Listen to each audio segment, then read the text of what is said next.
This is Danielle Stout's video 3. I'm starting with the bony landmarks of the forearm and hand.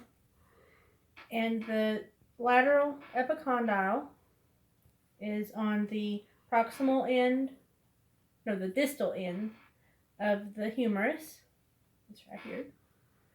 And the medial epicondyle, medial side of the distal head of the humerus. The olecranon is the pointy part of the elbow. The radius is the bone on the thumb side, and the ulna is the bone on the pinky side. The radial tuberosity is at the proximal head of the radius, but it's too deep to palpate, and the ulnar tuberosity is on the distal head of the ulna, again too deep to palpate, and the MCP joints, the PIP joints, and the DIP joints. And moving on to the muscles, the biceps, they originate at the scapula, and there's 3 heads. The long head originates at the supraglenoid tubercle. The short head originates at the coracoid process. And they're going to insert on the radial tuberosity. And biceps perform elbow flexion and forearm supination. Triceps, there's 3 heads. The long head originates at the infraglenoid tubercle. Triceps are back here. So the long head's the infraglenoid tubercle. The lateral head, the posterior surface of the humerus, and the medial head is also on the posterior surface. It's below the spinal groove. And they're going to insert on the olecranon process. And triceps perform elbow extension. The extensor carpi radialis brevis, so radialis tells us it's on the radius. And it's going to go from the lateral epicondyle of the humerus and insert at the base of the 3rd metacarpal. And it performs wrist extension. The extensor carpi radialis longus, again, it's going to be on the radius.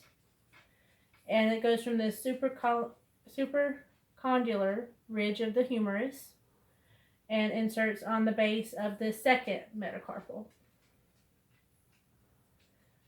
And it performs wrist extension and radial deviation.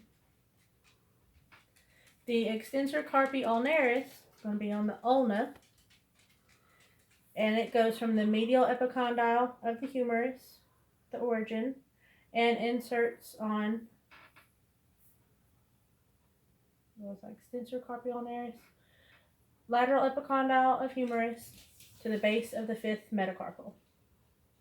The flexor carpi ulnaris, again, it's on the ulna, and it goes from the medial epicondyle to the base of the 5th metacarpal. It does wrist flexion, and ulnar deviation. And I can't remember if I did the action for the extensor carpi ulnaris. So just in case I didn't, is wrist extension and ulnar deviation. And flexor carpi radialis, it goes from the medial epicondyle of the humerus and to the 2nd medial epicondyle of the supraris, but it's on the radius. So it's going to go around to the 2nd and 3rd metacarpal.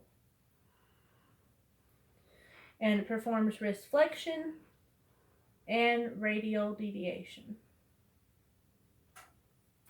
The thenar eminence is the pad right here. And the hypothenar eminence is the smaller pad right here.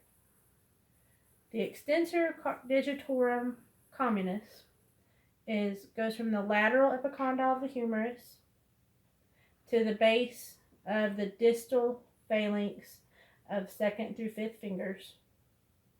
It's up here.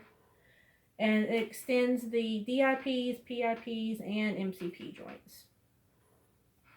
The flexor digitorum superficialis starts from the medial epicondyle and the coronoid process and the radius, and it's going to insert on the middle phalanx, all 4 fingers. And it flexes the PCPs, the PIPs, and the MCPs. And the flexor digitorum profundus is from the upper 3/4 of the ulna, and it goes to the distal phalanx of all 4 fingers. And it flexes the PIPs, DIPs, and MCPs. And that's it.